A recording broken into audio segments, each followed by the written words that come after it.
que ele tem, e ele mandou, eu disse assim, poxa, provoquei, né? Você tem que dar um curso sobre isso. Muito interessante. E aí ele foi mandando e disse assim, eu vou pensar assim em fazer. Estou começando a amadurecer. Então, quando foi a semana, quando ele decidiu, aí ele disse, olha, semana passada está com 20 dias que eu estou dedicada ao curso e decidi fazer uns vídeos, então se motivou, né? Então, a gente só agradece, Agostinho, a tua dedicação, tá? O aceite de fazer esse momento aqui conosco. Nós da DCP ficamos sempre muito felizes quando sempre vem alguém e dá uma formação, porque assim, se expande conhecimentos, essa vivência de troca, como eu sempre digo, é um exercício, né? E a gente precisa estar fazendo. Então, assim, eu gostaria de dar as boas-vindas para você, agradecer desde já e agradecer a cada um que está aqui. E que a gente possa, né, passar esse bastão aí para você, esse grupo, e dizer assim, eu vou ter que dar uma saída daqui a pouco para abrir um outro curso, como eu falei, mas eu volto. E aí, então, assim, mas dizer que a gente está assistido, tem a Neila e o Rui, Agostinho, que pode dar qualquer coisa que você precisar. Você não está sozinho, está acostumado aqui com apoio, mas assim, está aí, todo mundo pode dar esse suporte, e o grupo todo, né? E dizer assim, que a gente possa aproveitar, que eu também estou inscrita, né? Que a gente possa aproveitar cada palavra, é muito bom, viu, Agostinho? Então, assim, que a gente possa aproveitar ao máximo. No curso não mudou, as estratégias são as mesmas, a estrutura é a mesma, a gente vai gravar, o link vai ficar disponível, o grupo ele vai se manter até a hora que a gente vê que é necessário, tá? O Agostinho preparou alguns vídeos, a gente vai estar mandando aos poucos, à medida que ele vai me dando a consigna, envia esse, mas está tudo pronto, né, Agostinho? Tá. Então, assim, ele é muito organizado, gente. E aí, assim, eu vou deixar, Agostinho, a sala contigo, o grupo é seu, o lugar é seu, tá bom? Na hora que você quiser para botar a música, não sei se é agora, mas você vai me dar a consigna. Posso começar? Beleza. Não, a primeira coisa que eu quero dizer, meu nome é Agostinho Mário Dalla Vecchia. Eu sou de origem italiana, filho de imigrantes italianos do século XIX. Bom, primeiro eu quero agradecer assim já a forma acolhedora como vocês agiram, assim, teve alguma mensagem no WhatsApp e agora na chegada, então isso já foi um jeito de me acolher também, né? Porque eu não imaginava e não visualizava as pessoas que iam fazer, sabia que eram facilitadores, né? Mas esse toque é importante para quem vai falar. Até porque é uma temática trabalhada dentro de uma metodologia que é própria da filosofia, e então eu entendi que devia buscar preparar melhor, né? Então a gravação é um subsídio didático, assim, né? Que assegura, vamos dizer, uma explanada mais sistemática. E aqui a gente pode ficar um pouco mais à vontade, né, de falar sobre esses temas, mas não com menos importância, né? Faz mais de 30 anos que eu pertenço ao movimento, e quando eu entrei na biodança eu já era professor universitário e sempre fui professor de filosofia e de história, né, na educação. Então, como eu sei da extrema importância que tem para uma sociedade, para um povo, para um grupo de trabalho como é o movimento da biodança, o conhecimento profundo e sistemático da nossa teoria que sustenta todo esse trabalho de educação biocêntrica, de biodança, e daqui a pouco esse movimento terá que começar a criar uma dimensão mais econômica, política, social, né? Então, eu acredito que, da mesma forma que a gente tem que mergulhar nas vivências, né, no trabalho vivencial da biodança, a gente tem que ter a profunda seriedade de um conhecimento assim sistemático e que garanta também o tirão, né, diante de uma sociedade que está por se construir. É uma sociedade nova. Então, para iniciar, eu quero propor que a colega vai colocar uma musiquinha e nessa música a gente possa, vamos dizer assim, criar uma rede de vínculo entre nós. Vai ser mental, vai ser afetiva, né? Pena que a gente não pode se dar as mãos, mas, de alguma maneira, vamos criar essa rede que possa nos nutrir nesse processo de diálogo que nós vamos fazer aqui. Então, pode-se colocar uma musiquinha, nós fechamos os olhos e mentalizamos essa rede de conexão um com o outro.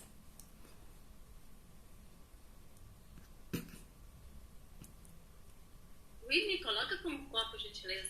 Meu Deus.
Bom, então vamos iniciar o nosso diálogo aqui. Eu digo para vocês, podem me interromper, podem perguntar, podem acrescentar, podem trazer os seus exemplos, que eu gostaria que fosse meio que uma roda em vez de um discurso aqui, né?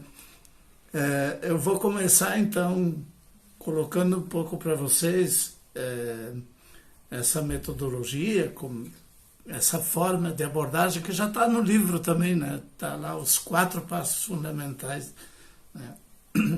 E eu procurei encontrar formas assim de tornar acessível didaticamente a compreensão, porque eu sei que filosofia também não é brincadeira, né? Porque tem os seus macetes, tem suas exigências no sentido assim de permitir que as pessoas compreendam melhor a coisa. Vou começar, quem sabe, de uma forma bem simples, com algo que a gente conhece muito bem. Vamos dizer que eu peço para vocês escreverem um artigo para a nossa revista, né, que nós falamos no outro dia, a nossa revista que está ganhando um pouco uma cara nova, está entrando artigos beleza, assim. Então, se você vai escolher um tema, vamos dizer, eu vou escrever sobre educação, ou vou escrever sobre biodança. Então, para quem vai fazer um artigo, quem vai fazer uma dissertação de mestrado, doutorado, qualquer coisa, vai fazer um trabalho completo, vamos dizer assim, mais completo, à medida que você, em primeiro lugar, vai identificar a natureza da coisa, do assunto. Vai dizer o que é, em termos de categoria filosófica, vai abordar a forma, né, da coisa que você vai, né, abordar. Então, aí, nesse momento inicial, você vai trabalhar o que é a biodança.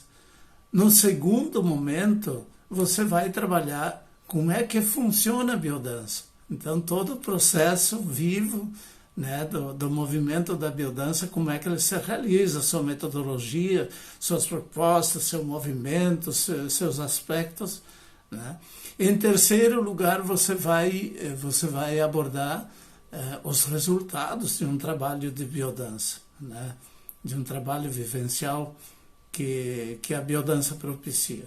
E, por último, você vai abordar e apontar as finalidades, a perspectiva que a biodança oferece nessa natureza que ela tem de permitir um processo de integração afetiva das pessoas, desenvolver os potenciais humanos, né, desenvolver a capacidade criativa, a capacidade, enfim, de conexão mais profunda. Compreende? Então, são 4 passos fundamentais que permitem, então, a abordagem de uma forma mais redonda, né? Não é que tenha que ser redonda, né? Mas de uma forma mais completa para explorar melhor o assunto. Assim também você é convidado numa rádio para falar o tema, vamos dizer assim, educação biocêntrica.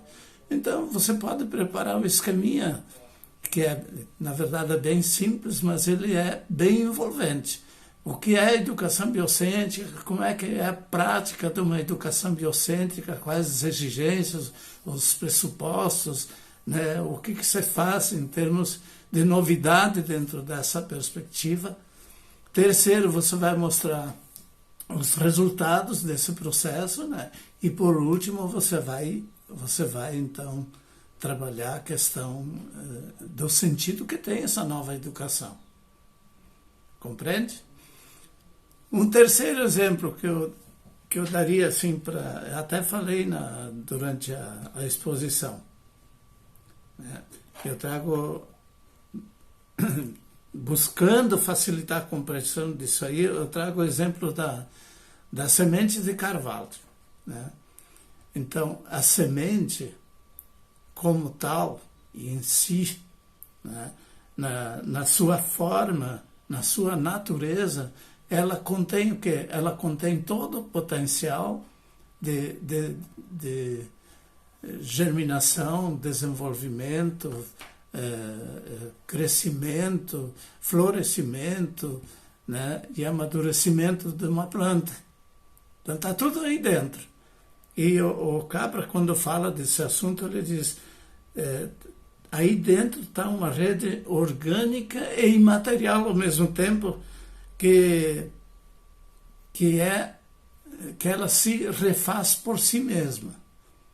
Então, a natureza tem essa potência, vamos dizer assim, essa capacidade de se rearticular na sua proposta originária, que é a sua forma, a sua natureza.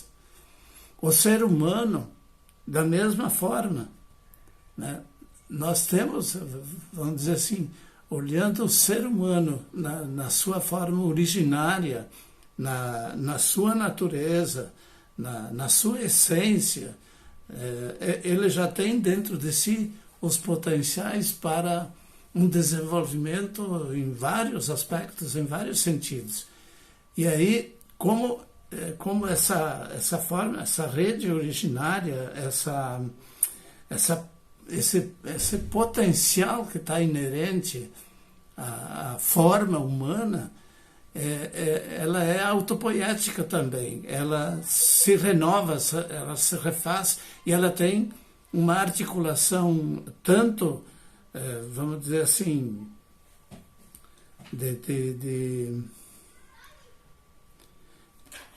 ela tem a rearticulação em rede daqueles potenciais que estão inerentes aí, né? Então, o ser humano, por exemplo, já tem na sua constituição, quem sabe, genética, né, constituição dos seus sentidos, dos instintos, né, da organização celular, ela tem inserido aí no meio duas coisas fundamentais, que é o potencial afetivo integrado com o potencial de conhecimento. Então, já estamos entrando no assunto, né, de alguma forma, que tratar do assunto afetividade e educação vai exigir que a gente passe por essa estrada toda, né? Então, para nós é importante saber, né, que tem esses pressupostos, esses elementos, vamos dizer assim, que são na nossa corporeidade uma predisposição, uma potencialidade para se vivenciar a dimensão afetiva articulada em rede com a capacidade de conhecimento. E ao mesmo tempo, mas são concomitantes, né? Não são coisas separadas. A gente separa na cabeça, né? No entendimento, na interpretação racional, mas no processo vivo do ser humano acontece, vamos dizer assim, está tudo aí presente em potencial, em toda essa ordem, né? Porque fisicamente nós temos várias dimensões e assim também racionalmente, emocionalmente e assim por diante. Essa totalidade integrada, ela tem um movimento de autorrenovação, né? Autopoiese, como diz Maturana Varela, e que permite, vamos dizer assim, no processo ativo, no desenvolvimento e no encontro, o desenvolvimento de todos esses potenciais, né? Na verdade, nós formamos uma rede viva, integrada com o universo inteiro, né? Nós não somos separados, vamos dizer assim, da conexão com a Terra, né? Com o ar, com o fogo, com os elementos, com o universo como um organismo vivo, né? Com a Terra como um organismo vivo. E nós, como seres, vamos dizer assim, com potencial de encontro, com potencial de vinculação afetiva, nós, em reunião, nós nos tornamos sempre um novo organismo vivo.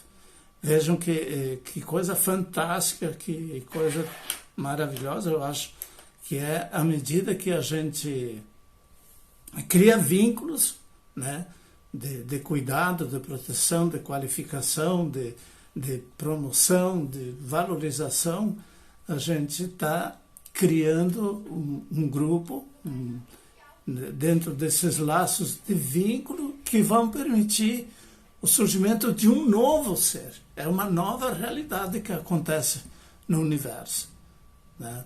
Com os potenciais próprios de um grupo, né? Imagina quando a gente consegue se reunir e trabalhar criativamente sobre uma temática, por exemplo, dentro da própria educação biocêntrica, que é essa abordagem, vamos dizer assim, pedagógica e metodológica, onde se parte do vivencial, se articula o vivencial e se explora essa experiência, essa vivência também de uma forma racional. E vice-versa, né? Porque a coisa é integrada. No momento que, e todos nós sabemos como um grupo, quando a gente entrou no grupo de biodança a primeira vez, né, foi fazendo as vivências, foi tendo aquelas descobertas, aquelas emoções, aquelas sensações, de repente a gente viu que era algo que ia além, né, do nosso grupo lá da faculdade, do nosso grupo de vizinhos e coisa do tipo. Não é verdade? Então, Tá uma linguagem acessível assim? Dá bem para se entender essa conversa? Excelente. Para mim está excelente. Obrigado, então.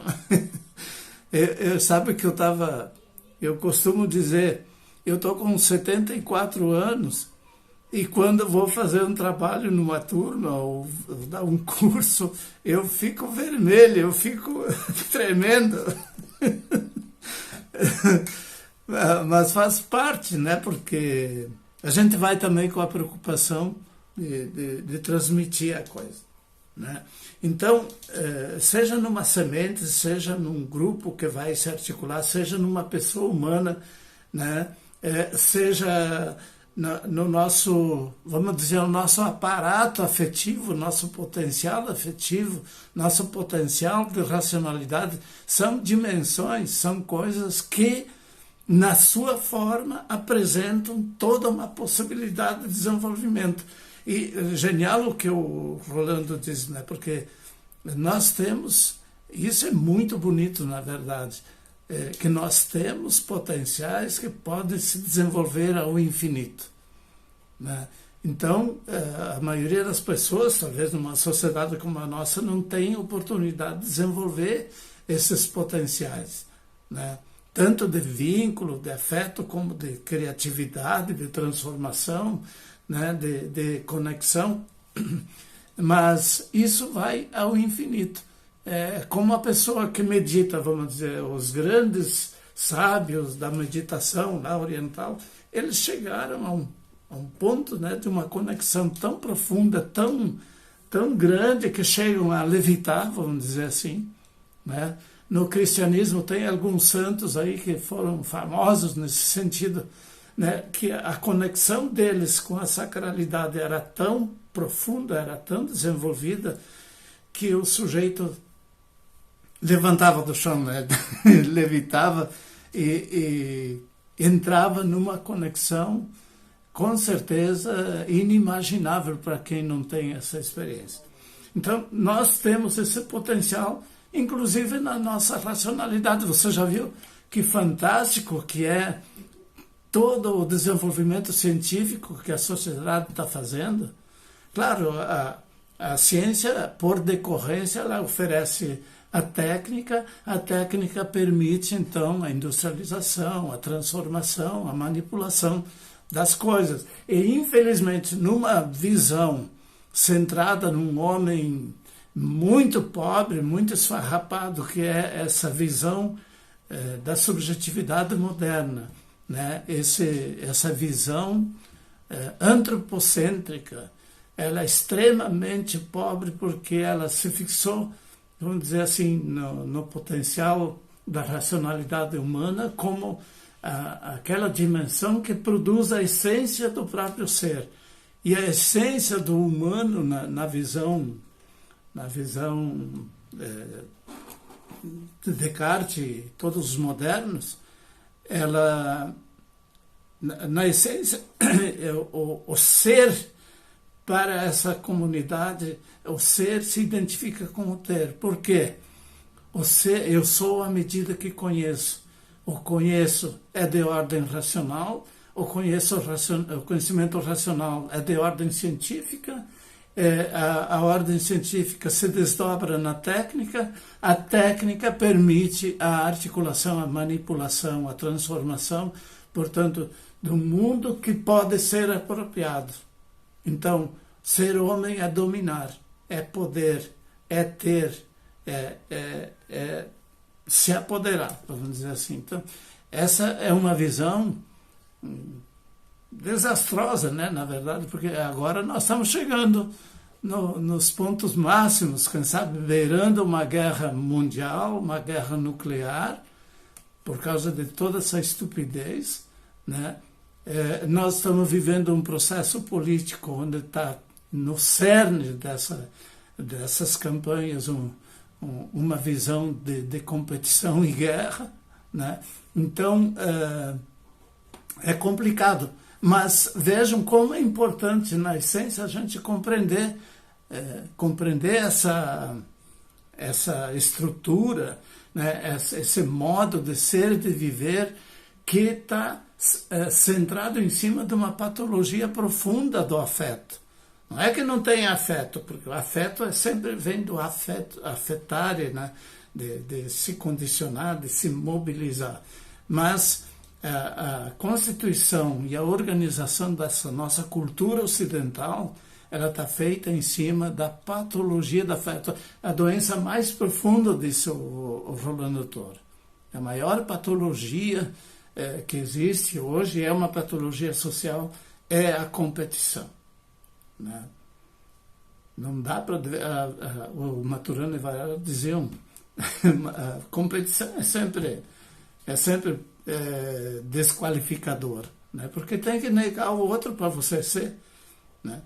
Então, imaginem a possibilidade e o potencial que tem numa proposta de uma visão biocêntrica quando ela conseguir expandir da biodança, expandir da educação biocêntrica e começar a envolver também as formas de organização social, as formas de organização da produção, as formas de decisão política, né, das pessoas participando.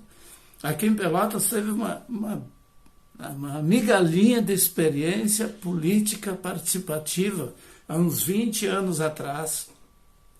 O prefeito inventou lá, por sugestão de uns educadores, o prefeito experimentou fazer um pouco de orçamento participativo. Você sabe quanto foi que o povo discutiu? 0,9%, não chegava a 1% do orçamento.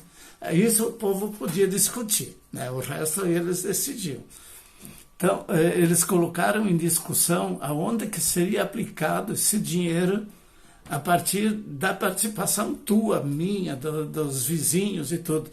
Sabe que aqueles salões de igreja, assim, onde cabe 300 pessoas, vamos dizer, iam 2, 3 mil pessoas para discutir, para participar. Você vê o potencial político participativo que está em cada um de nós, entende? Porque a política é uma coisa extremamente envolvente. Poder participar da decisão da tua história, dos teus caminhos, é extremamente essencial para o ser humano, né? Então, quando a gente se aliena da política, né, como se fosse uma ilha, a gente está falhando nesse sentido. Agora, os instrumentos existentes, as leis vigentes, a organização das coisas como estão, na verdade, não vão permitir isso, né? Vai ter que ter muita mudança.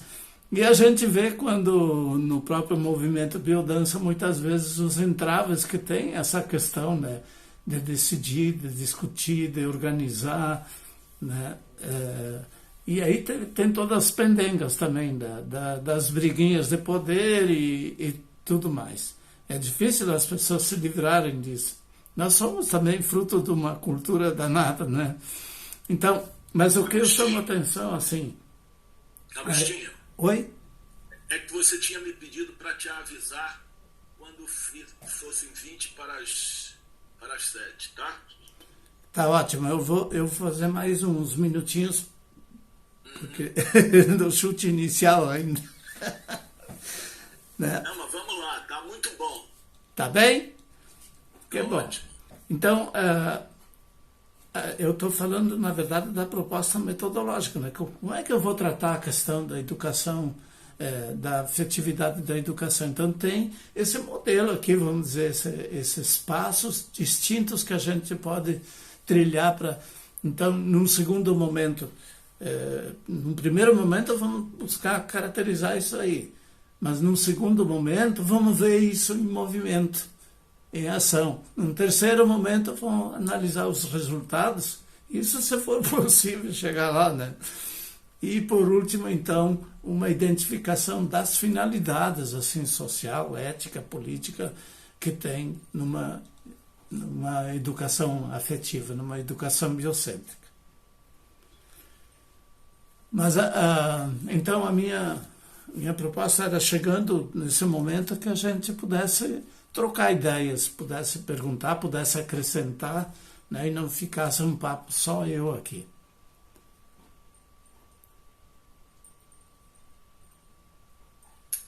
Palavra com vocês. Oi. Então, vou começar. Ah, tá. Depois eu. Sim. Você está sem Fala, imagem. Leila. Não, é porque Oi. eu tô com a imagem no celular aqui, ó. Ah, tá. Ah, é tu? Ah! Beleza. Não, eu acho muito bonito quando a gente constata, né, que quando o Rolando coloca o encontro, né, como um exercício fundamental da biodança, né, que é nesse encontro que a gente vai construir tudo isso.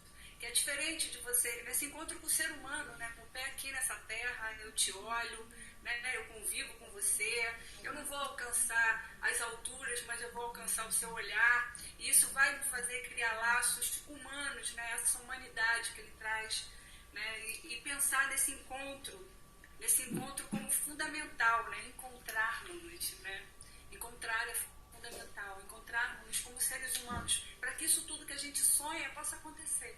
Precisa o encontro, e não esse estar por cima ou estar embaixo.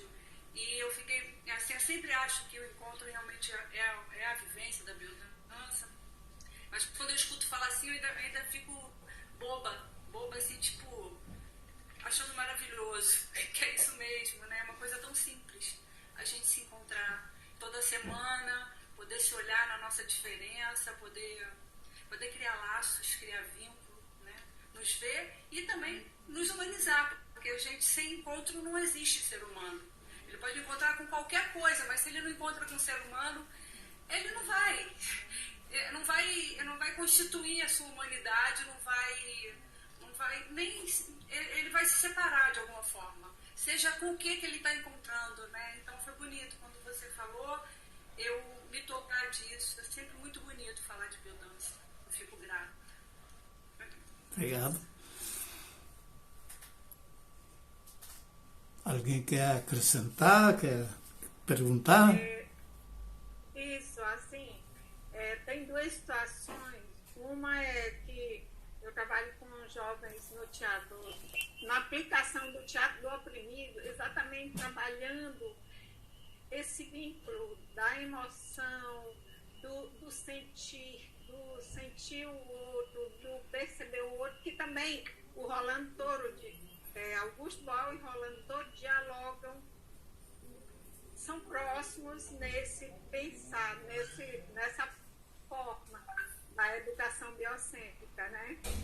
E aí, você falando, a gente percebe isso, que a educação formal, a educação antropocêntrica, ela tenta quebrar esse vínculo afetivo, ela tenta distanciar a juventude do vínculo afetivo com o próprio saber.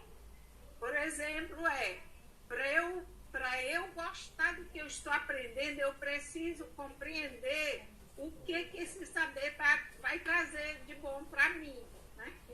E eles distanciam muito isso. E aí a gente, quando vai trabalhar com a juventude, a gente percebe isso. E o outro ponto é que eu e Goré estamos fazendo o estágio, fizemos o estágio com adolescentes com transtornos mentais do CAPS, e há uma ruptura.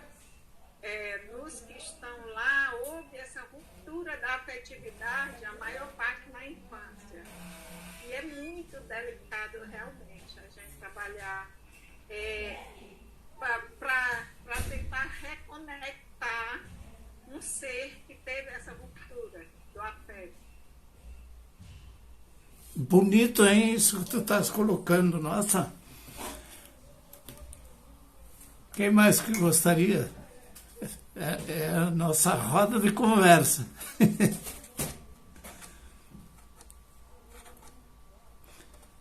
Enquanto você falava, eu lembrava assim, eu teve uma situação, eu até falo na gravação, né? Teve uma situação, vamos dizer assim, eu me criei, eu estou com 74 anos, então já estou aposentado há 8 anos, e quando eu ingressei, comecei a trabalhar na universidade, filho de pequenos agricultores que veio lá de fora, etc., era muito tímido, mas eu queria fazer um trabalho bem feito. Então, o que acontecia? Na minha timidez, no meu medo, não sabia também outras formas de trabalhar com os alunos, eu tinha uma prática meio autoritária assim com os alunos, entende? E tem gente que lembra até hoje, depois de 30 anos, 40, as pessoas não esquecem, né? Lembram as coisas boas e as coisas ruins, isso faz parte do afeto, né? Mas quando eu comecei a fazer biodança, mais de 32 anos atrás, imediatamente eu me encantei com isso e imaginei, né, com essa nova teoria, a possibilidade de um trabalho diferenciado em sala de aula. Em alguns anos eu consegui me libertar dessa forma mais autoritária e confiar que é possível, no diálogo com o aluno, no processo de qualificação, num processo de relacionamento meio incipiente, né? Porque o ambiente universitário ele é hostil também. Ele não... Colegas meus, por exemplo, quando comecei a trabalhar com educação biocêntrica, eu trabalhava inclusive na pós-graduação, eles debochavam, né, debochavam dizendo que eu estava fazendo baile na universidade, né, mas era uma desqualificação, né, era uma coisa assim preconceituosa, porque da mesma forma que a sociedade não quer incorporar, não quer, vamos dizer assim, ela está doente afetivamente por um processo competitivo, também ela não consegue valorizar ou permitir, vamos dizer assim, uma relação mais afetiva, o professor na sala de aula com seus alunos, poder trabalhar e desenvolver o assunto a partir da vivência, das experiências que cada um traz, daquilo que o angustia e assim por diante. Que é a essência, vamos dizer assim, da educação biocêntrica, né? Num processo de qualificação, de criar vínculos, de valorizar um ao outro, de desenvolver o apoio, de se identificar um com o outro e também de poder... Uma coisa muito forte é, por exemplo, os alunos se darem as mãos, né? É uma dificuldade, inclusive nós, quando entramos na biodança, nós trazíamos essas coisas, assim, essas dificuldades, de se dar as mãos, daqui a pouco de se olhar, de dançar junto. Mas um dia teve uma coisa tão linda, uma menina estava entrando no curso, num dos cursos onde eu trabalhava, tinha feito o vestibular e entrar em uma turma nova. Aí eu dei umas vivências assim de vitalidade, de dançar, brincar, se descontrair. Essa menina ficou tão encantada, tão fascinada com aquilo, né, que ela se transfigurou. Né? Foi uma transfiguração, assim, o rosto dela ficou iluminado com essa experiência, com o encanto que ela ficou por isso. Então, cada vez mais dá para perceber que realmente nós somos humanos, nós somos uma potência muito grande de exigência afetiva, de realização do encontro, né? Do dar-se as mãos, do olhar-se, do tocar-se, né? do assumir-se. Então, nesse sentido, digamos, o que permeia uma metodologia, vamos dizer assim, de uma educação biocêntrica é a essência mesmo do amor, vamos dizer. E numa escola formal, né, que nega, que de qualquer maneira exclui ou não quer permitir a dimensão do afeto, tem uma série de entraves assim para se chegar lá, né? Mas, no fundo, todo mundo está sofrendo essa carência imensa, né? De ser apoiado, de ser querido, de ser abraçado, de ser qualificado, né? E peitar isso também, essa educação pelo afeto, muitas vezes, peitar isso, né? Botar, né? Buscar escolas assim, buscar educação biocêntrica, É isso que você falou, você é ridicularizado. Eu mesma fui uma que quando minhas filhas eram pequenas, coloquei numa escola que trazia essa vivência, elas faziam o próprio papel delas, e elas chegavam em casa muito sujas, de terra, porque tinha terra na escola, e todo mundo falava, essa escola não presta, essas crianças chegam em casa preta de cima até embaixo. E então, assim, como que o prestar da escola, né, tá ligado nesse estar sentado numa carteira, tá limpo, tá engavetado, tá encaixotado. Então, quando você traz a vivência, né, com a educação biocêntrica, quando você junta esse afeto, esse estar no mundo, esse ser aí, né, fazendo e se fazendo junto, como isso é assustador para quem está ali quietinho no lugar, isso é assustador para quem está em volta, porque minha sogra, meu sogro, minha mãe, meu pai, todo mundo falava, você é doida, né? E não, eu falei, não, então eu sou doida. É um pouco isso, né? A gente é um pouco doido. Tem que ser.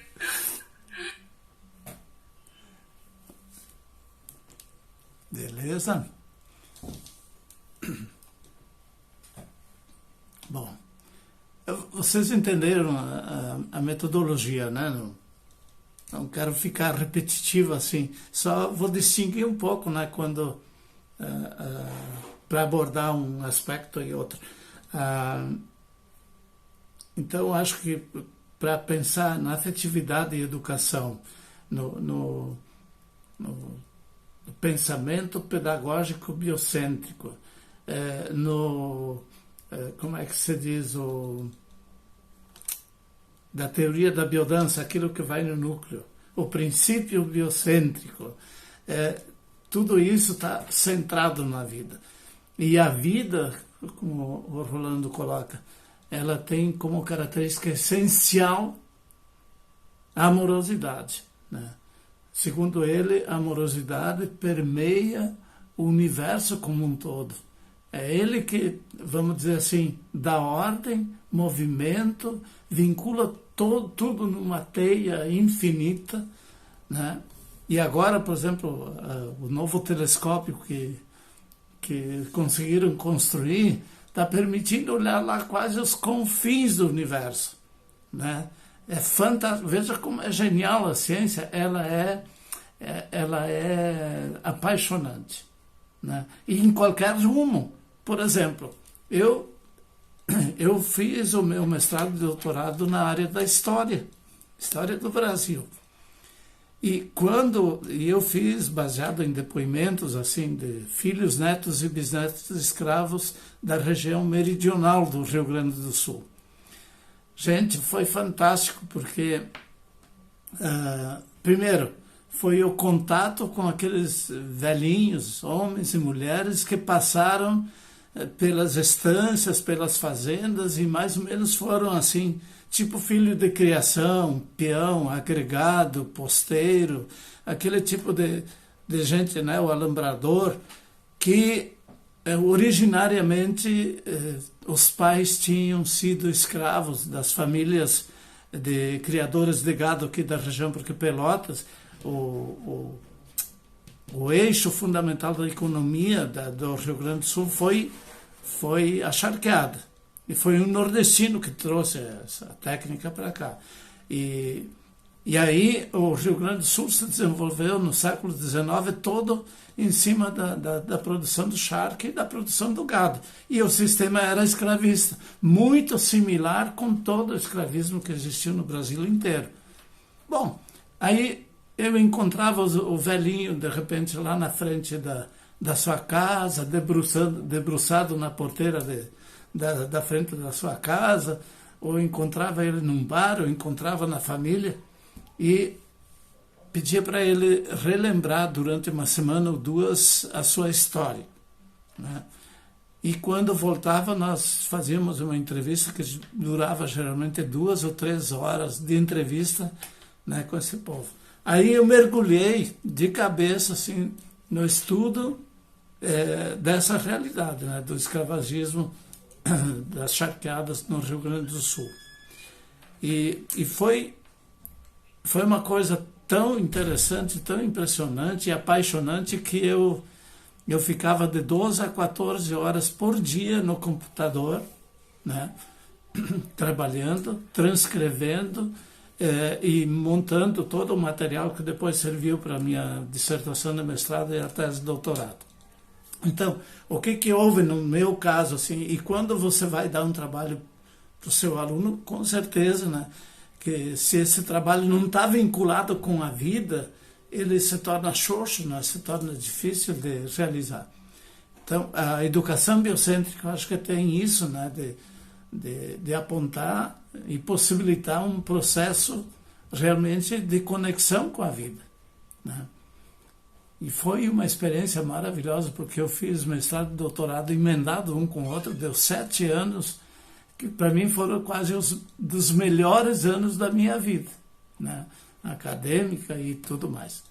Então, o que eu estou falando aqui? Eu estou falando da afetividade. O que realmente me mobilizou de ficar, veja, 12 a 14 horas num escritório trabalhando, tu tem que gostar da coisa, né? Entende? Eu chegava a entrar em transe quase, né? Porque era realmente uma conexão bem forte assim. Gente, são 19 horas, eu não quero abusar. Eu acho que a gente podia fazer uns 10 minutinhos para cada um levantar, se mexer um pouco, tomar uma água, e depois nós voltamos para continuar a bater papo. Mas podem botar as perguntas de vocês, ou as sugestões, os questionamentos também. Certo? Vamos dar um tempinho, então? Rui, é contigo. Beleza, tem mais gente chegando? Quem é a Leila? Não, Agostinho, estamos com... pelo primeiro curso que eu estou vendo, estamos com 100% de presença. Mas cadê os outros que eu não estou vendo?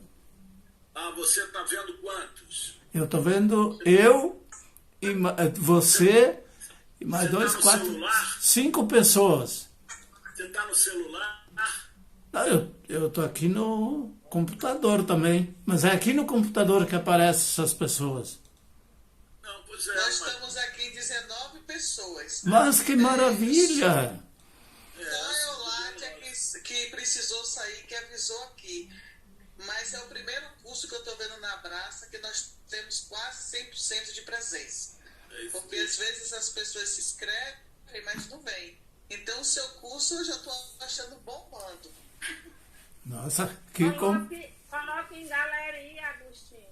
Oi? Coloca aí galeria. Você vai aqui, ó, visualizar no canto direito superior, visualizar. Ah, aqui tem... Galeria. Ah, tem chance de ver outras pessoas, sim. Oh, que maravilha. Aí tá Vilmar. Oh, Vilmar! Mas que coisa séria, tu tá aí. E aqui está 100% da comissão de ética. Toda a comissão de ética da Abraça está aqui. Ah, eu vou ter que andar na linha, hein? A comissão de ética. Não se preocupa não, Agostinho, porque a ética é biocêntrica. É seguindo rolando touro. Tá bom. Legal. Dáurea, Vilmar, Domitília, Marlene. Leila, Terezinha e eu esqueci de alguém, Lícia, todos da comissão de ética da Abraça. Então você pode ficar tranquilo que é uma ética biocêntrica pautada e rolando touro. Não é uma CPI. Você não me conhece, né, meu irmão? Oh, esse homem. Tá bem. Beijo no teu coração, querido. Outro para ti. Bom, aproveita e dá uma mexidinha. Depois a gente volta a conversar. Tá bem. Ai, ai. Não estou incomodando vocês? Tem mais uma hora. Vocês estão... Ui, eu dei uma pausa porque Não, mas gravação, depois tá certo. voltar a gravar, viu? Beleza. Tá gravando na nuvem, Neida? Ele é autopoético, ele é um padrão que não só se estabiliza, mas que se rearticula por si, né? Vamos dizer, eu acredito que já na estrutura genética, né? Mas esse padrão, ele percorre todas as dimensões. Veja, nossa corporeidade, nossas células, os nossos sentidos, ouvir, falar, degustar, cheirar, etc., todos são permeados pelo potencial de afeto, não é mesmo? Então, essa dimensão, vamos dizer, corporal, ela da mesma forma, ela está permeada por isso. A nossa capacidade cognitiva, né, também ela é permeada por isso. Então, essa dimensão imaterial e orgânica do ser humano contém a articulação viva e em rede dessas duas dimensões, né? Nós podemos ter conexão com toda a realidade, vamos dizer, com as várias dimensões da realidade, e ao mesmo tempo, movidos com a mobilização do afeto, nós podemos articular e construir o conhecimento, que é ao mesmo tempo concomitante, né? Redundando a coisa. Então, nesse sentido, toda essa estrutura orgânica e material que se rearticula por si mesma em rede dentro da gente, ela é colocada em ação, né, entrando em processo de desenvolvimento, ela vai ocasionar uma série de resultados que poderão ser finalmente avaliados. Então, são os 4 passos que nos permitem, vamos dizer assim, fazer uma abordagem mais completa. Então, nós temos pré-condições para a vivência afetiva. Veja, toda a nossa corporeidade é uma disposição para o afeto, não é mesmo? Né? Depois nós vamos olhar um pouquinho cada um dos sentidos, assim, nesse sentido, porque a vivência afetiva, ela vai permitir não só a integração da pessoa, né, da identidade, mas também a formação de grupos. Então, a afetividade, né, ela vai ser o fundamento e motivação do conhecimento, tanto vivencial como do conhecimento teórico, né? Porque o teórico também está aí ligado à vida, articulado com o afeto, etc. O Rolando aponta que no código genético nós temos, vamos dizer assim, uma organização em rede de conhecimentos, né? Temos um componente original para esse tipo de organização de conhecimento em rede, que pode ser um conhecimento pessoal, que pode ser um conhecimento de grupo, que pode ser um conhecimento de organizações, de instituições e da própria espécie, né? Então, ele diz, no nosso código genético está inserido o desenvolvimento todo do universo. Inclusive, na nossa estrutura cerebral, ainda temos uma dimensão do cérebro reptiliano, por exemplo, né, ligado aos nossos instintos. Então, veja como é uma rede infinita de toda a realidade, na verdade, que se incorpora nessa dimensionalidade do humano, né, nesse potencial todo que está aí para ser desenvolvido. É uma disposição originária à vivência, portanto, né, que nós temos inserido em cada célula, em cada um dos sentidos, né, dos instintos, do nosso corpo, da nossa disposição genética, da nossa racionalidade, certo? A vida se autorrenova, né? E ela tem uma estrutura tanto, e o Capra afirma que a vida ela precisa dessa estrutura material onde ela se insere, vamos dizer assim, com todas essas dimensões. Causa formal, isso, pegando de novo esse elemento inicial aí, evidente, forma é aquilo que faz a coisa ser aquilo que é, né? É a parte intrínseca que forma o padrão de organização que, vamos dizer assim, no momento que o espermatozoide se une com um óvulo, aí já está todo o potencial de um desenvolvimento infinito, né? Claro que está implicado uma série imensa de conhecimentos, mas que a psicologia, a química, a física, a matemática, as ciências sociais, a psicologia, a educação, todas vão se voltar para esse ser, né, que tem essa infinita possibilidade de desenvolvimento. Então, essa forma originária, ela forma o padrão de organização humano, por exemplo.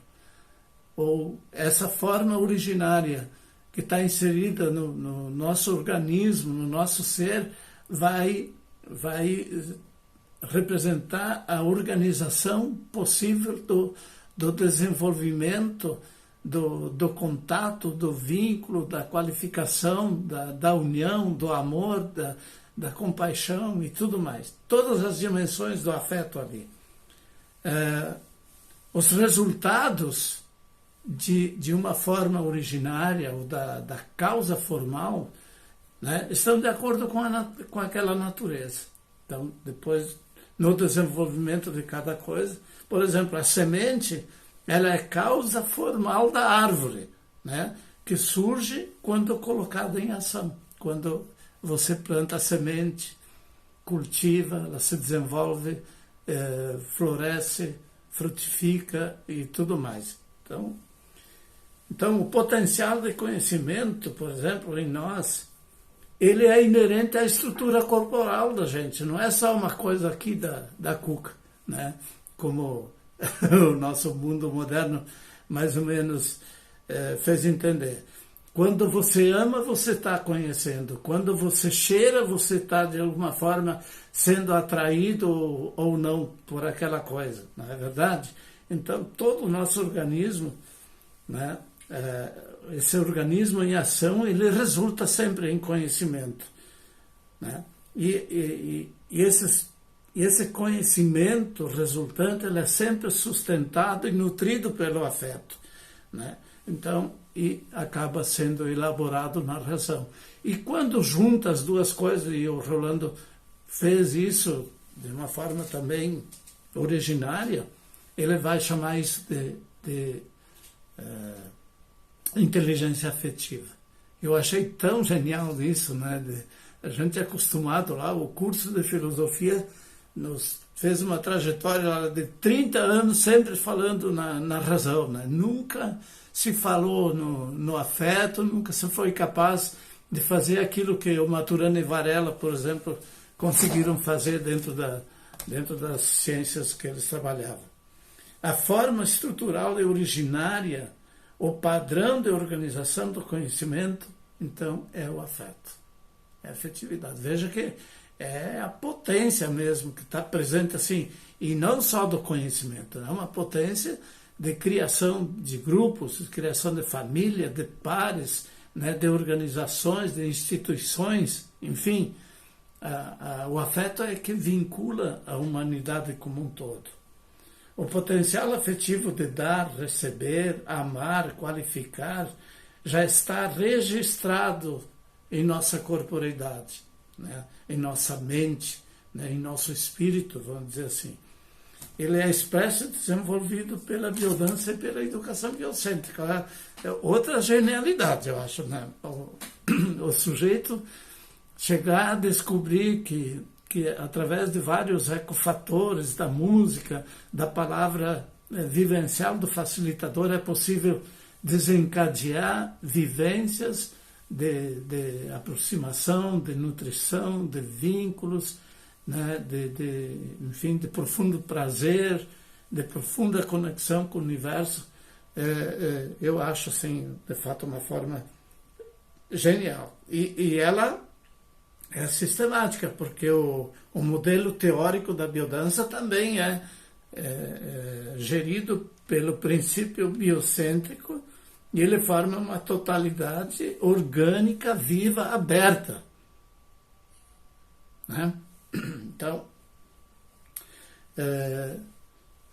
para falar de uma forma mais simples, o afeto ele está inerente, vamos dizer assim, aos nossos olhos, aos nossos ouvidos, à nossa pele, ao nosso olfato, ao nosso gosto, né? Então, tudo isso é mobilizado pela atração, pela repulsão com a coisa, né? Os instintos, e até pegando um pouquinho, você não acha genial essa história, né, do olhar? E uma das dificuldades mais fortes que às vezes as pessoas têm na biodança é o encontro de olhares, né? Porque é como se fosse a janela da alma, como se diz, né? Ver o outro de frente, olhar de frente, não é para qualquer um. De fato, ele permite uma profunda e extrema conexão, um profundo encontro, um profundo florescer do amor e da bondade, da compaixão, né? Porque o nosso olho também enxerga além desse horizonte simplesmente físico da pessoa, não é verdade? Eu lembro do dia que eu passei numa esquina do nosso calçadão, aqui em Pelotas. Eu estava bem distraído, mas numa boa, assim, sabe, da minha vida. E, de repente, passou por mim um olhar que me fez estremecer minhas pernas. Entende? Porque foi um olhar inteiro, um olhar, assim, que tinha um mistério ali. Fantástico, né? Maravilhoso. Que foi aquela vivência, assim, gratuita, né? De presente. E vocês sabem quantas vezes o olhar toca a nossa emoção, mobiliza a nossa ação, ele nos coloca, vamos dizer assim, em conexão e tudo mais. Da mesma forma, os nossos ouvidos, né? O ouvido é um dos órgãos que é muito significativo assim, nessa linguagem do afeto. Por quê? Com o ouvido a gente escuta a música, escuta o barulho do universo, escuta, enfim, todo esse movimento, né, orgânico da vida. E no diálogo, a postura mais fundamentalmente ativa é a postura daquele que escuta. Por quê?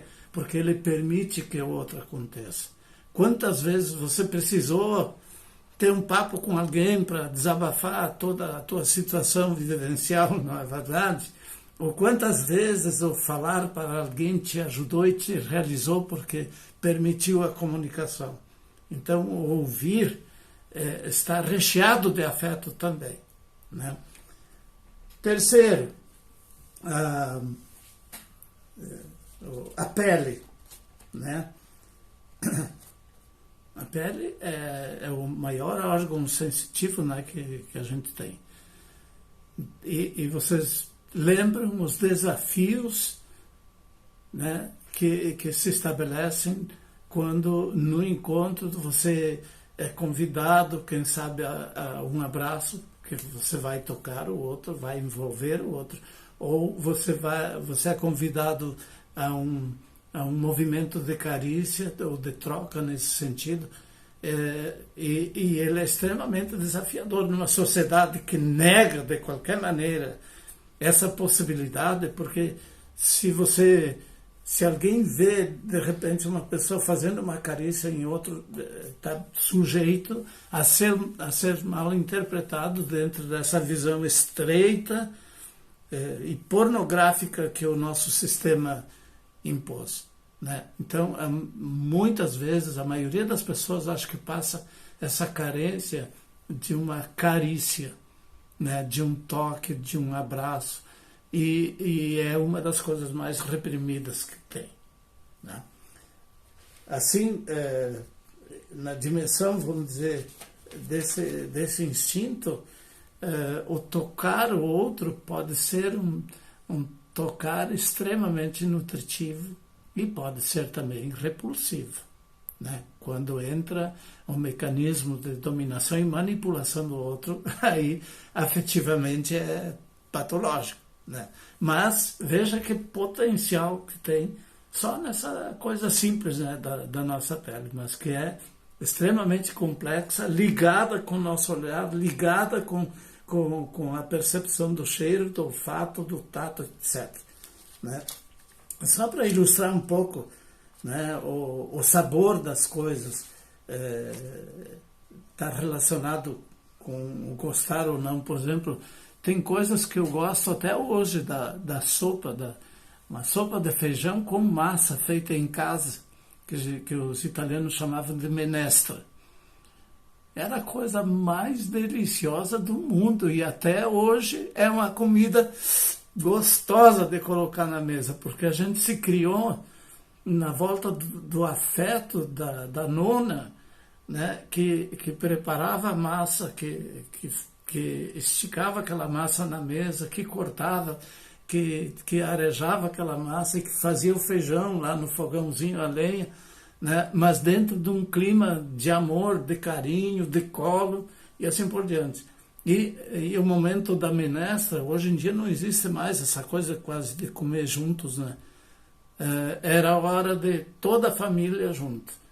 E aí também rolava, se não rolava um puxão de orelha, às vezes, por uma coisa ou por outra, mas tinha muito o carinho, cuidado, atenção, etc., na volta disso. Então, esse paladar fica extremamente marcado. Então, a nossa memória também ela é constituída pela afetividade. Você lembra... A memória dos sentidos. Oi? Desculpa. A memória dos sentidos, né? Sim. A memória da alimentação que leva para o afeto, direto para o afeto. Exatamente. Né? E engraçado que tem uma analogia bem significativa, né? O comer nos sacia, né? Nos deixa satisfeitos. O ser amado também nos sacia. E muitas vezes, vamos dizer assim, infelizmente as pessoas que têm muita carência afetiva sentem necessidade de comer, de se entupir de comida, né? Muitas vezes a obesidade vem disso aí, né? Então, oi. Agostinho, quando você falou sobre a pele, eu me lembrei de um pequeno trecho do Graf Durkheim, que ele diz assim: quando tocar alguém, nunca toque apenas um corpo. Esse corpo é uma pessoa repleta de memórias. Há corpos que chamam pelo toque e outros, ao contrário, que pedem que não nos aproximemos muito. Por isso, antes de tocar alguém, há este cuidado de colocar a mão ligeiramente à distância para escutar se o corpo a chama ou se pede que se mantenha um pouco distante. E aí fiquei apaixonada com essa frase que você acabou de falar sobre o ouvir, né? Esse que você acabou de falar, ouvir é estar recheado de afeto. Eu até já anotei aqui, achei lindo isso, gratidão. Tá bom. Valeu, então, obrigado. Alguém mais quer acrescentar? Por isso a relação em feedback, né, que a gente aprende na biodança, né? Estar em feedback, né? Estou na relação, estou no encontro. Eu não estou indo para o encontro sozinha. Eu estou numa relação de encontro, onde eu preciso há toda uma percepção no entorno disso, né? Há toda uma ambiência, né, sensível nesse encontro que a gente vai trazendo no semanal da biodança, que a gente vai aprendendo mesmo, né, de alguma forma, a estar com esse outro, a sentir essa presença, onde eu posso ir, onde eu não posso. Então, esse estar em feedback, o limite, aquele limite é amor também. Então, limite é afeto, é amor. Então, colocar um limite no momento é amor também. Exatamente. Muitas vezes entende ao contrário, né? Entende ao contrário. Não se deixar invadir. Agostinho, Oi? eu senti o sabor da sua minestra. Eu também, aqui do interior, a gente comia minestra.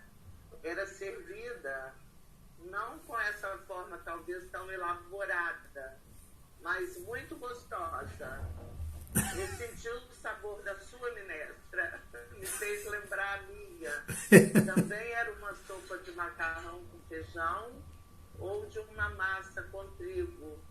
Isso. Tipo um bolinho, né? Mais improvisado assim.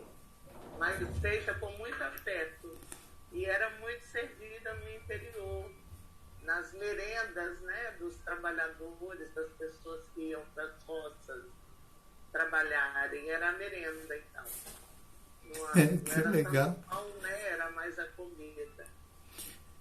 No tempo de guri, eu às vezes levava um pedaço de polenta na sacolinha para merenda. Polenta com queijo. Beleza. Alguém mais gostaria de colocar alguma coisa? Bom, da mesma forma a gente pode falar, e aqui é bem inerente, né? A questão dos instintos. Nós temos um instinto de sobrevivência, principalmente, que é o instinto gregário. Dizem que no processo de glaciação, né, nas fases que a humanidade viveu essa experiência, os homens se juntavam nas cavernas como uma forma de sobreviver, né? De conseguir ultrapassar aquela situação. E a gente vê que, por exemplo, agora acontecem muitas tragédias, assim, de muita chuva, ou um vulcão, ou um vendaval, coisas do tipo que acontecem com frequência agora, com desequilíbrio ecológico, né? No meio dessa situação, como em Niterói, por exemplo, vocês viram, né, havia aqueles desabamentos, aquela tragédia toda, e as pessoas nesse momento se juntam, né? Tem uma exigência interna que é despertada, afinal de contas, para essa solidariedade, para esse momento de socorro, né, de sobrevivência. Então, esse também, esse instinto é uma dimensão que o motor principal é o afeto, né? Depois, o instinto exploratório. A criança, todo mundo conheceu uma criança que, né, depois começa a caminhar, mexe em tudo dentro de casa, então tu tem que mudar quase que aquele nível de disposição dos objetos dentro de casa, porque ela vai mexer em tudo, né? Vai querer botar na boca, vai querer olhar, vai querer as mais variadas experiências. E isso é movido também por essa necessidade de descobrir, de descoberta, de conhecimento, né? de explorar o mundo, né? E aqui a gente lembra também que muitas vezes aquelas turminhas de aula assim de jardim e tudo mais, né, que infelizmente muitas vezes são condicionadas, é necessário o processo de socialização, mas não precisa um processo de cabresteamento, né, porque e o restante também, sexta, sétima, oitava, até não sei que série, as coisas se repetem muito nesse sentido. Então, o instinto exploratório é uma potência muito forte que vem, que é o que anima os cientistas também a avançar nos conhecimentos. Imagine a coisa fantástica que é o desenvolvimento da medicina hoje, por exemplo. e das disciplinas da medicina. Imaginem daqui a pouco, né? Eu já fiz cirurgia do coração, porque eu tive umas coronárias entupidas e tal, tive que fazer uma cirurgia para... Daqui a pouco vai ter... A nanociência vai oferecer para a gente um computadorzinho que vai migrar lá para dentro das nossas veias, vai fazer a limpeza, vai deixar tudo em ordem, vai avisar como é que está a máquina, né? Mas isso é fantástico. E ainda bem que aos poucos muitos desses cientistas estão compreendendo o efeito, por exemplo, de um ato de cuidado afetivo, a enfermeira que é cuidadosa, que é amorosa, que dá um toque no paciente, etc., que dá atenção. Então, nesse sentido, a ciência ela vem acompanhada desse impulso assim, infinito de conhecer tudo, né? Cada vez mais o pessoal está querendo conhecer o universo e ele é deslumbrante, né? E quem sabe não tenha daqui a pouco outras dimensões de vivência e de ser que a gente não conhece ainda. E uma coisa que para mim eu considero assim de última, que é o instinto de fusão, o instinto de dissolução. Isso eu acho que é fantástico também, né? Então, aquelas pessoas que conseguem, na meditação ou na oração, mergulhar nessa essência constitutiva, e que não sei se vem o caso de nomear, né? Mas que permite a pessoa vivenciar uma sensação de plenitude, de totalidade, que é essa capacidade instintiva, né? Ou de se dissolver como uma gota no oceano. Então,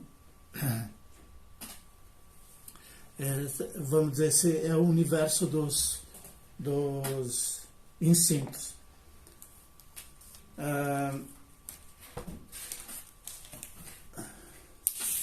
Eu estou com colinha aqui para trabalhar com vocês. Então, tem muita coisa anotada que eu preciso deixar de lado assim, porque não conseguiria abordar tudo. Nós já estamos 19h41, né? Eu acho que tá bom para abrir o espaço assim, para a pessoa que quiser falar, quiser contribuir, quiser perguntar ou questionar, né?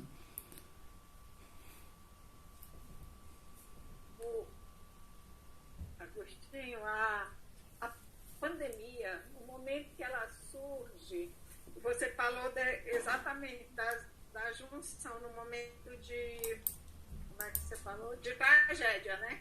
Sim. Das pessoas se unirem e se ajudarem. Num primeiro momento, pareceu que na pandemia que haveria uma distribuição maior de renda. O próprio sistema, ele faria isso. Foi essa a impressão, porque tudo teve que parar. Só que depois, aí começou exatamente as pessoas que mais precisavam da ajuda a deixar de receber, né? Ou a deixar de conseguir o alimento, por exemplo, que é o caso de pessoas passando fome, principalmente aqui no Brasil. É uma situação que ela poderia ter tido um retorno, nem retorno, nem esse o termo, mas poderia ter tido um desdobramento diferente, né? Sim.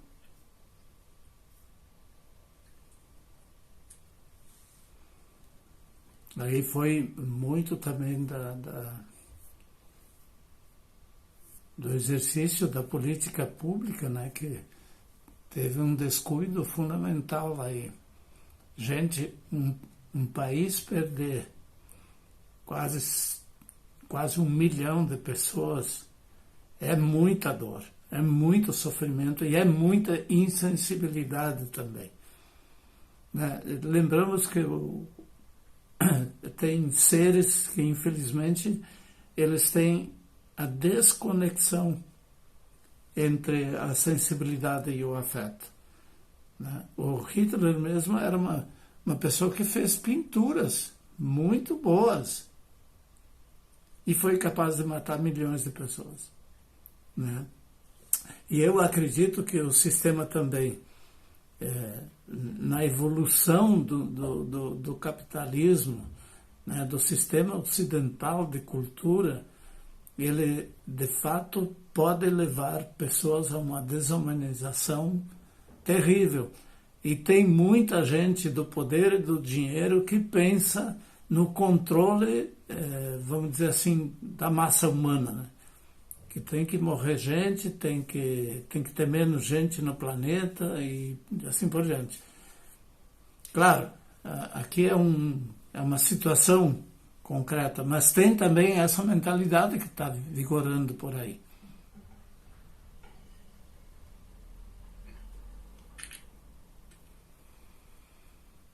Cadê o Gilmar? Vilmar. Agostinho. Oi. Na realidade, existe toda uma estrutura de um sistema para que as pessoas pensem assim também, né? Sim. Principalmente em relação à mortificação de seus corpos, a insatisfação sexual e uma série de situações que faz com que a pessoa deseje tanto mal ao próximo, né?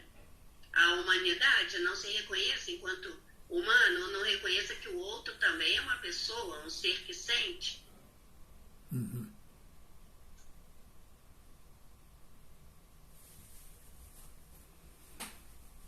Eu estava lembrando, por exemplo, quando a gente fala a biodança, que tem uma visão, né, de potenciais que podem se desenvolver indefinidamente, quer dizer, pode ir ao infinito. O quão estúpida, pobre e esfarrapada é a nossa cultura que desqualifica pessoas, né? Que desqualifica a gente. Aqui em Pelotas tem uma pessoa da nossa amizade, e na verdade ela é uma negra que nasceu de uma relação daquelas de festa, né? E a mãe, preocupada com aquela gravidez, queria abortar a moça. Daí ela foi na casa de um tio que era parecido, mais ou menos como um avô para ela. E ele disse: não, filha, não tira a criança, fica aqui comigo, vamos criar essa criança. Bom, essa mulher, essa criança, ela foi dada, e na família, agora no século XX, na família ela era amarrada na parte da área e apanhava, né? Era tratada dessa forma para não fugir, enfim. E ela não é de muita idade, eu acho que tem uns 40 e poucos. E ela também teve uma filha, né, que ela não desejou abortar, ela criou essa menina, e essa menina tem 21 aninhos, né? E, surpresa, eu disse para ela: tu passou tudo o que tu passou, mas a vida te deu um prêmio magnífico, né? Que essa menina, ela terminou o 2º grau, foi para a universidade, fez 2, 3 vestibulares, passou em todos, né? E praticamente sem estudar, ela entrou no curso de medicina, já está cursando e dando um som nos colegas, né? Que tem dificuldade de aceitar o negro lá dentro. Mas a menina, de fato, é privilegiada, assim, não só como inteligência, mas como pessoa, né? Então, eu vejo que a burrice da nossa sociedade é não qualificar e não valorizar cada pessoa, porque desenvolvendo esse potencial humano todo das nossas crianças, né, seja a situação que a pessoa esteja vivendo, nós teríamos uma humanidade muito mais rica, muito mais saciada, muito mais feliz, com muito mais dança, né? Porque, na verdade, o preconceito é terrível, né? Marginaliza. Nós tivemos aí quase 4 séculos de 350 anos de escravidão no Brasil, né? Mas as formas alternativas dessa escravidão continuam até hoje, né?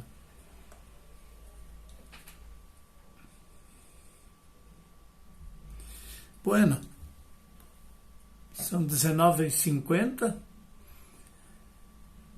então eu deixo em aberto assim para a gente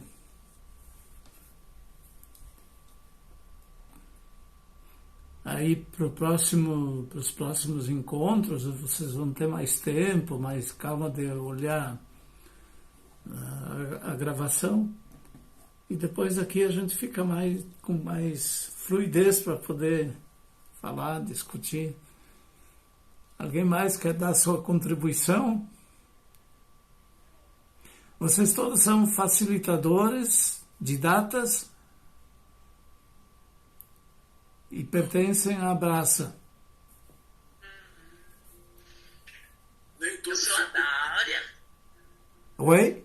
Eu sou a Dáurea. Oi, Agostinho. Oi. Eu tive o prazer de estar lá no Encontro Nordestino nesse último final de semana e voltar a olhar nos olhos das pessoas. Realmente é tão renovador, e eu estou tão feliz, então estou tão ainda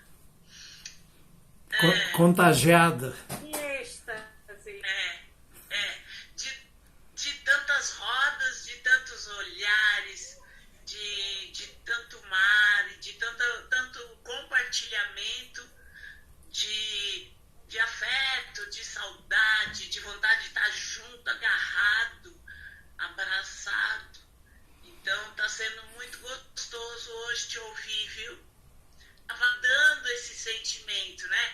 Porque eu tenho o dom de me elevar e depois é difícil para me pôr no chão de novo, sabe? E aí, então, todos esses conceitos que você trouxe hoje estão me fazendo acalmar um pouquinho. Acho que eu estou botando o pezinho no chão agora. Obrigada. Tá bom. Beleza.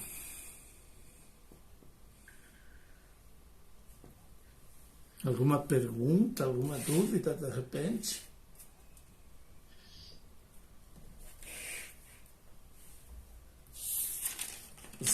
Vocês têm noção, né, da centralidade que tem a linha da afetividade tanto na biodança como na educação biocêntrica.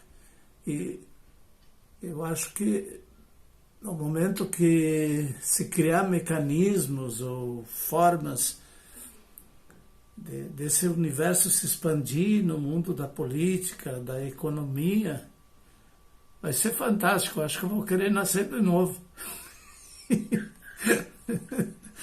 Ai, ai. Gente, paramos por aqui?